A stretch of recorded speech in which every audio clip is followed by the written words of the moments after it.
누가복음 7장 24절로 35절까지의 말씀, 우리 다 같이 한 목소리로 합독하겠습니다. 요한이 보낸 자가 떠난 후에 예수께서 무리에게 요한에게 대하여 말씀하시되, 너희가 무엇을 보려고 광야에 나갔더냐? 바람에 흔들리는 갈대냐? 그러면 너희가 무엇을 보려고 나갔더냐? 부드러운 옷 입은 사람이냐? 보라, 화려한 옷을 입고 사치하게 지내는 자는 왕궁에 있느니라. 그러면 너희가 무엇을 보려고 나갔더냐? 선지자냐? 옳다. 내가 너희에게 이르노니 선지자보다도 훌륭한 자니라. 기록된 바 보라, 내가 내 사자를 내 앞에 보내노니 그가 내 앞에서 내 길을 준비하리라 한 것이 이 사람에 대한 말씀이라. 내가 너희에게 말하노니 여자가 낳은 자 중에 요한보다 큰 자가 없도다. 그러나 하나님의 나라에서는 극히 작은 자라도 그보다 크니라 하시니, 모든 백성과 세리들은 이미 요한의 세례를 받은지라. 이 말씀을 듣고 하나님을 의롭다 하되 바리새인과 율법 교사들은 그의 세례를 받지 아니하므로 그들 자신을 위한 하나님의 뜻을 저버리니라.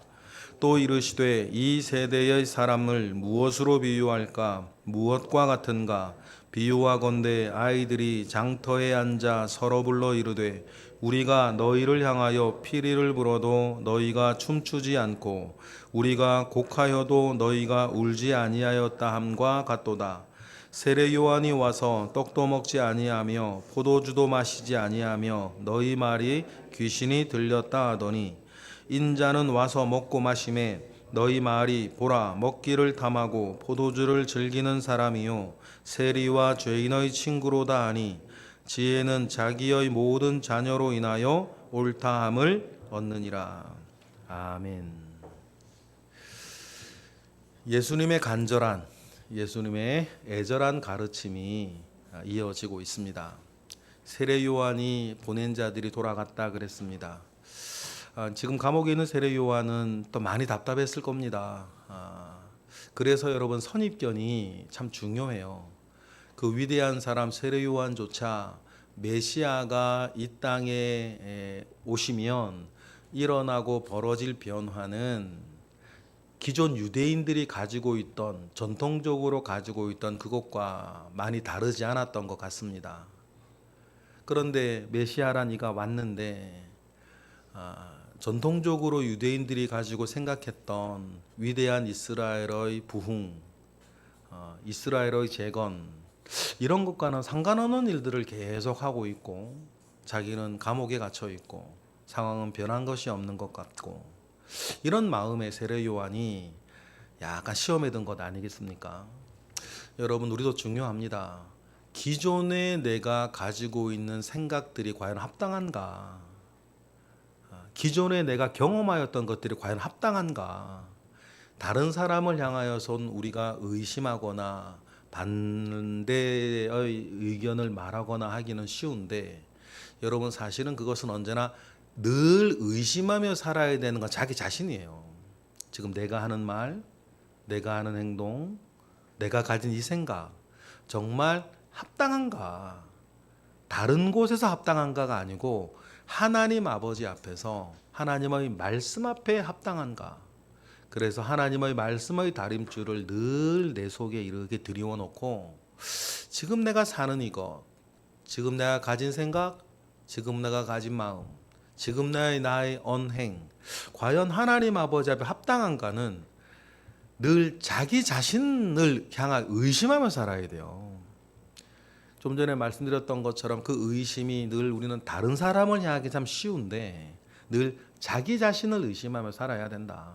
하나님의 말씀 앞에 늘 나를 세우며 나를 점검하고, 지금 내가 가진 이 모든 것들이 하나님 아버지 앞에 정당하고 합당한 것인가를 늘 그때그때 우리가 살펴야 될 텐데, 요한이, 이 선입견이 무서운 게 이 세례 요한 같은 사람조차도 그러한 자기의 생각에 딱 갇혀서 예수님이 하시는 그 모든 사역들을 보면서 이렇게 힘들어했던 부분들이 있었던 것입니다. 아마 성경에 기록되어져 있지는 않지만 예수님께서 하신 바 말씀, 지금 일어나고 이 모든 일들을 제자들에게 알리고 그 이야기를 하셨을 때에 마치 선문답 같지만 세례 요한은 알아들었으리라 생각을 합니다. 그리고는 예수님께서 주변에 있는 사람들에게 애절한 가르침을 하세요. 여러 가지 중의적인 의미가 있는 가르침이에요. 세례 요한을 정확하게 사람들이 이해해 주기를 원하는 것과 예수님 자신이 누구신지를 정확하게 알게 하고자 하는 것과 이 시대가 어떤 시대인지를 알게 하고자 하는 세 가지 의미가 함께 있는 말씀을 이렇게 이야기를 하세요. 먼저 그 이야기를 꺼내면서 주님이 이렇게 말씀하시죠. 24절에 보니까 너희들이 광야에 왜 나갔었냐. 너희들이 세례 요한을 두고 얘기하는 겁니다. 세례 요한을 두고 얘기할 때 너희들이 광야에 왜 나갔었냐. 그 들판에 왜 나갔었냐. 흔들리는 갈대를 보러 갔었냐. 흔들리는 갈대를 보려면 더 경치 좋은 곳은 딴 곳에 많이 있는 거 아닙니까? 아니면 너희들이 고운 옷을 입은 사람을 보러 갔었냐? 고운 옷을 입고 화려한 치장을 하고 살아가는 사람도 왕궁에 있는데 너희들 뭘 보러 갔었냐? 여러분, 너희들이 지금 원하는 게 뭐냐? 그걸 이야기하는 거예요. 이 땅을 살면서 너희들이 원하는 게 뭐냐? 그러면 너희들이 무엇을 보려 광야로 나갔었냐? 주님도 옳다 하셨던 게 26절이죠. 26절을 읽어보겠습니다. 시작. 그러면 너희가 무엇을 보려고 나갔더냐? 선지자냐? 옳다. 내가 너희에게 이르노니 선지자보다 훌륭한 자니라. 너희들이 선지자를 보러 갔다. 그것이 맞다 그래요. 너희들이 경치 구경 간 것도 아니고 허망한 삶을 바라보러 간 것도 아니고 화려한 왕궁의 사람들의 그 부귀영화를 보러 간 것도 아니고 선지자를 보러 간 것이 맞다. 그러면 선지자를 보러 갔다고 한다면 너희들이 그러면 광야에 왜 무엇을 보러 나갔는지를 정확하게 알아야 되는데 하나님의 뜻을 보러 갔다는 거예요. 하나님의 뜻을 알기 위해서 간 것 아니냐. 하나님이 하시는 일을 보기 위해서 간 것이 아니냐. 갈대 보러 간 것도 아니고 고운 비단옷 보러 간 것도 아니고 하나님의 뜻과 하나님의 일을 보러 간 것이 아니냐. 그것이 그래서 너희들이 선지자를 보러 간 것이 아니냐. 그것이 옳다 그래요. 맞죠? 그리고는 예수님께서 말라기 3장 1절의 말씀을 잇대어서 세례 요한이 누구인지 다시 한번 알려주시죠. 27절입니다. 다 같이 시작. 기록된 바 보라 내가 내 사자를 내 앞에 보내노니 그가 내 앞에서 내 길을 준비하리라 한 것이 이 사람에 대한 말씀이라. 유대인들도 전통적으로 또 말씀 가운데 알고 있었습니다. 메시아 오기 전에 그의 길을 평탄하게 하는 자, 광야에 외치는 들의 소리를 외치는 자가 올 것이라고 말라기에도 이사야에서도 늘 말씀해 오셨단 말이죠. 그러니 너희들이 선지자를 보기 위해 좀 더 정확하게는 하나님의 뜻과 하나님의 일을 보기 위해 광야로 나간 것은 맞다는 거예요. 그런데 그 준비된 사람이 제자를 보내서 자기를 묻고 이게 불신하기 위한 질문이라기보다 확신하기 위한 질문이죠. 그런데 주변 사람들은 그걸 보고 예수님에 대해서 또 혹시 또 세례 요한에 대해서 의심하거나 잘못된 생각을 가질 수 있으니 그 사람이 맞다. 세례 요한은 내 앞에 먼저 보내진 자가 맞다 하시면서 중요한 말씀을 우리에게 하세요. 28절입니다. 28절 시작. 내가 너희에게 말하노니 여자가 낳은 자 중에 요한보다 큰 자가 없도다. 그러나 하나님의 나라에서는 지극히 작은 자라도 그보다 크니라 하시니라. 굉장히 신비로운 말씀 아닙니까?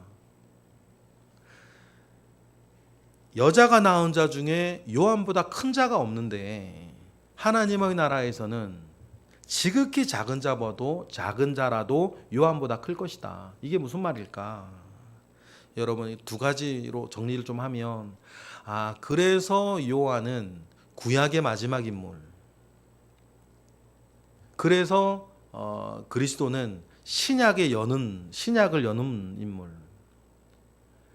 좀 더 이제 의미로 설명을 드리면 세례 요한을 포함한 구약의 모든 사람들은 종의 영을 받은 사람들. 예수 그리스도 이후 복음의 시대를 사는 이후에 다른 모든 사람들은 아들의 영을 가지고 사는 사람들. 그러면 여러분, 종이 아무리 유능하고 나이가 많고 여러분 대단한 사람이라 하더라도 그 집에선 아들이 먼저 아닙니까? 이것이 여러분 우리가 예수 그리스도로 인하여서 가지고 있는 놀라운 감사예요. 우리는 아무것도 아니고 정말 평범하기 짝이 없는 감나물려 같은 사람이지만 이 질그릇 같은 이곳에 보배를 담아주셨고 구원하여 하나님의 자녀가 되게 하셨고 이제 우리는 두려워하는 종의 영을 받은 것이 아니라 아들의 영을 받아 하나님의 자녀로 살아가게 하시는 은혜를 우리가 받았다는 거예요.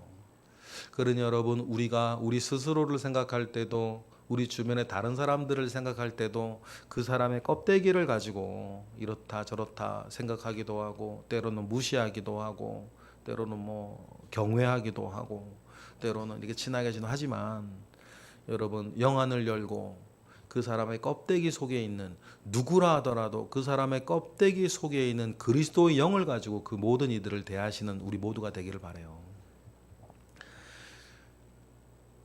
세례 요한보다도 더 큰 자들이니까. 그런 하나님의 그 열심 속에 세례 요한이 왔고 예수 그리스도가 와서 사역을 하고 이렇게 모든 것이 되었는데 주님의 답답함이 여기에 있는 거예요. 세례 요한은 그런 사람이고 이런 변화를 연 이가 예수 그리스도신데 세례 요한과 예수 그리스도를 둘러싸고 있는 시대와 사람들은 암울하게 짝이 없고 주님은 답답하신 거예요. 세례 요한이 전하는 그 회개의 세례에 대해서도 결국 사람들은 극명하게 둘로 나뉘었다. 29절과 같은 사람들과 30절의 사람들입니다. 29절은 어떤 사람들입니까? 시작. 모든 백성과 세리들은 이미 요한의 세례를 받은지라 이 말씀을 듣고 하나님을 의롭다 하였다. 세례 요한의 세례는 회개를 전하는 세례였고 그 세례를 받은 자가 그 말씀을 들은 자들은 회개의 세례를 받고 회개하다 보니 하나님을 의롭다 한다. 자기가 죄인인 걸 알게 됐다는 겁니다. 그런데 반면에 30절과 같은 사람들은 어떻게 됐습니까? 다 같이 시작. 바리새인과 율법 교사들은 그의 세례를 받지 아니하므로 그들 자신을 위한 하나님의 뜻을 저버리느니라.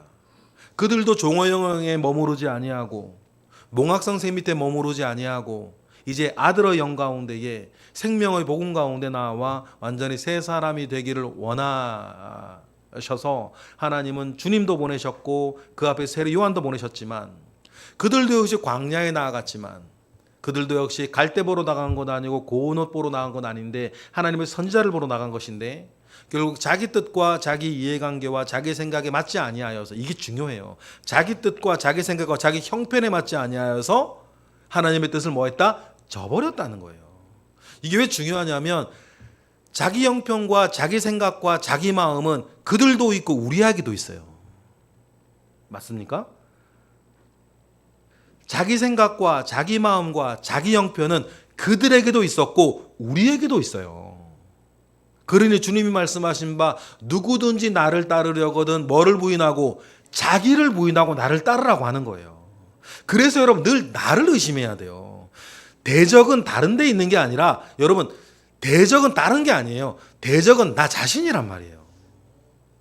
하나님의 뜻엔 기본적으로 따르며 살고 싶지 않은 은혜 많이 받았을 때는 은혜는 원래 내게 아니었죠. 은혜가 내게 왔을 때는 하나님을 기뻐하는데 원래 내게 아니었던 은혜가 소진되면 또 딴짓하고 싶어하는 딴 생각하고 싶어하는 그러니 여러분 늘 나를 의심하며 살아가는 게 맞고 우리에게도 내 생각, 내 마음, 내 처지, 내 이해관계가 있으니까 그것으로 인하여서 하나님의 뜻을 저버리지 아니하도록 살아가는 것이 너무너무 중요하다. 이 껍데기 일은 누가 해도 합니다. 예를 들어 저를 봐도 거룩한 성동교회 목회는 누가 해도 해요. 맞습니까? 여러분들의 삶에서 하는 모든 것들은 누가 해도 한단 말이에요. 중요한 건 뭐예요? 그 속에서 내가 하나님 앞에 누구냐는 거예요.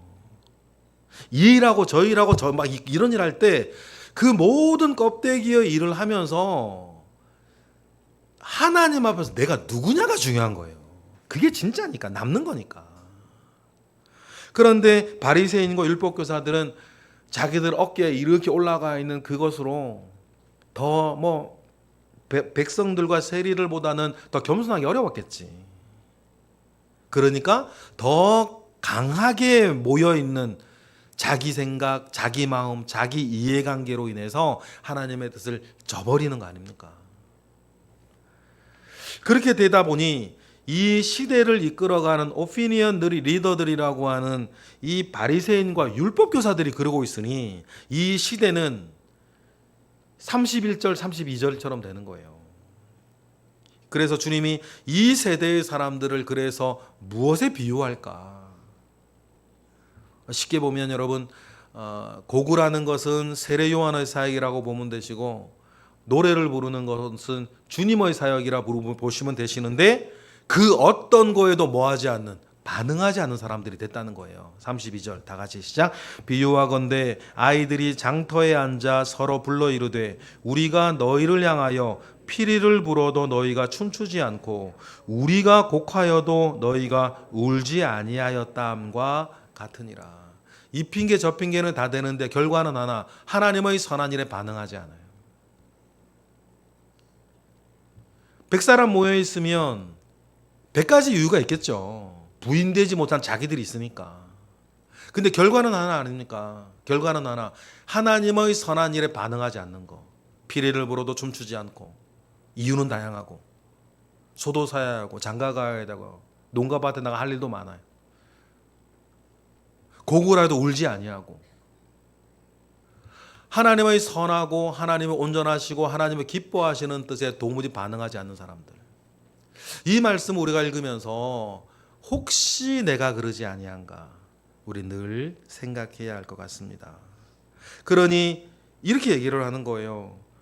세례 요한의 고구라는 사역을 하니까 33절 읽어볼까요? 시작. 세례 요한이 와서 떡도 먹지 아니하며 포도주도 마시지 아니하매 너희 말이 귀신 들렸다 하더니, 주님의 피리를 부는 사역을 하니까 34절 인자는 와서 먹고 마시매 너희 말이 보라 먹기를 탐하고 포도주를 즐기는 사람이요 세리와 죄인들의 친구로다 하니라. 주님의 그 신랑과 함께 있는 그 즐거운 사역을 할 때에는 너희들이 그렇게 말하면 마찬가지죠. 피리를 불어도 춤추지 않고 고구라여도 울지 아니하는. 기본적으로 뭐예요?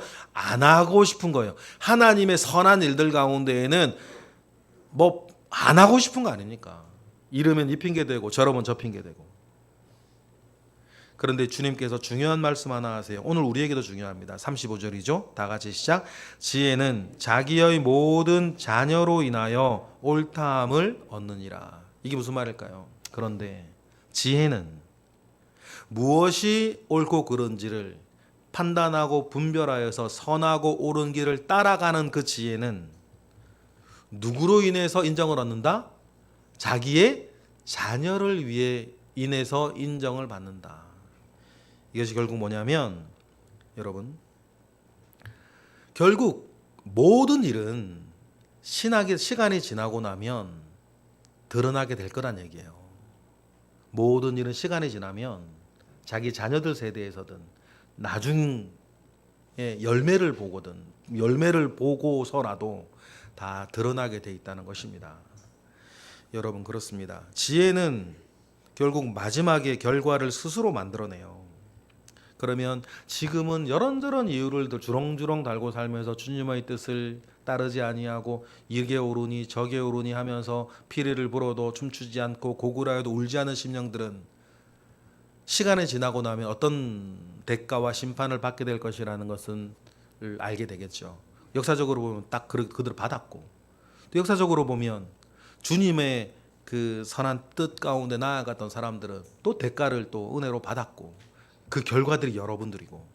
그러면 30절에 나오는 바리새인과 율법교사들, 그리고 도무지 반응하지 않는 사람들은 지금 어디가 있는 거예요?